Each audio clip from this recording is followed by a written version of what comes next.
Alright YouTube, today we're looking at a 1991 Jeep Grand Wagoneer. It's Colorado red, which is very rare. And this Jeep here is special to me. It is not mine, but it used to be mine. The story goes, in about 1993, when the Jeep was a year or two old, it was stolen in Southern California, and it was stripped out and went to an insurance auction and was sold to a family in Montana. I guess they had friends in Southern California. Anyway, somebody put an interior into it from a 1988 Jeep Grand Wagoneer. So it does not have the overhead console. It has the old headliner and visors, chocolate seats instead of the light sand.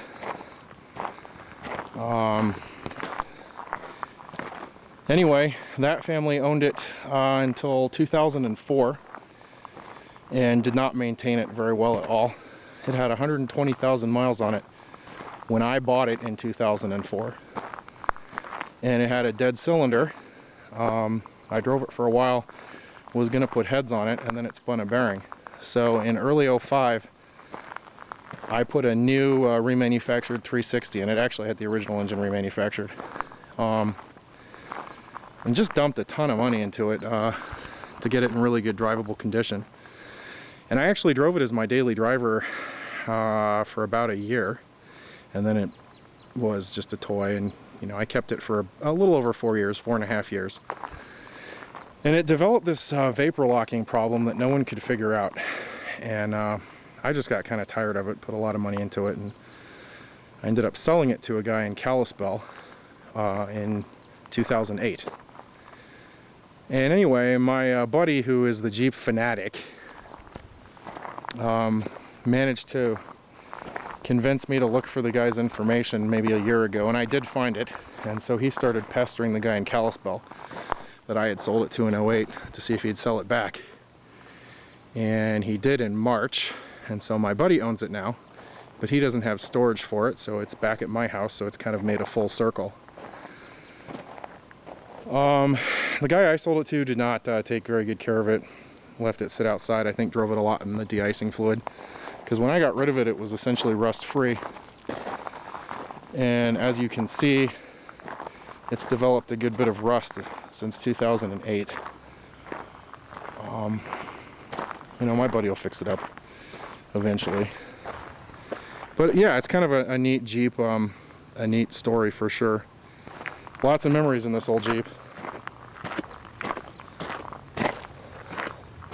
It still has the stack of service records and everything from when I owned it, which is pretty cool.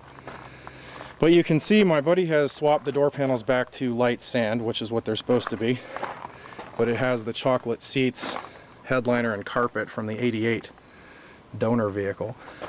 And it's one of the newest Grand Wagoneers you can find. As you can see, it was manufactured in May of 1991, and they went out of production in June of '91. I don't think the camera's going to focus there, but it has 157,000 miles on it now. Runs and drives great still.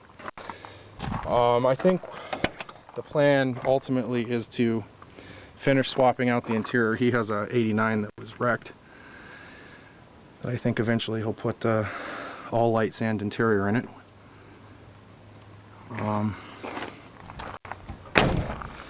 Definitely needs a new carb and intake. It's time to swap it to a 4-barrel. It's still running its factory 2-barrel, and geez, when I had it in 08, it ran rich as heck. Terrible gas mileage, and it still does.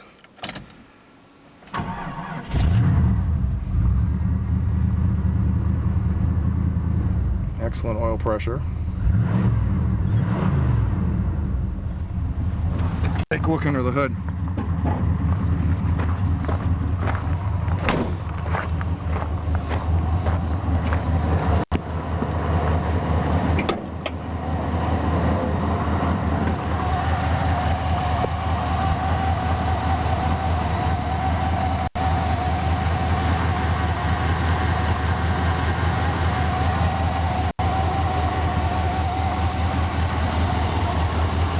Amazingly, the air conditioning is still R12 and still ice cold.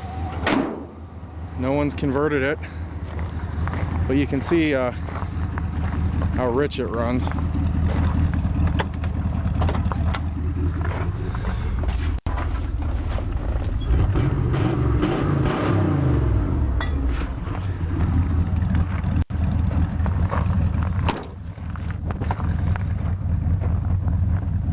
But anyway, so I was pretty excited to see the old Jeep again.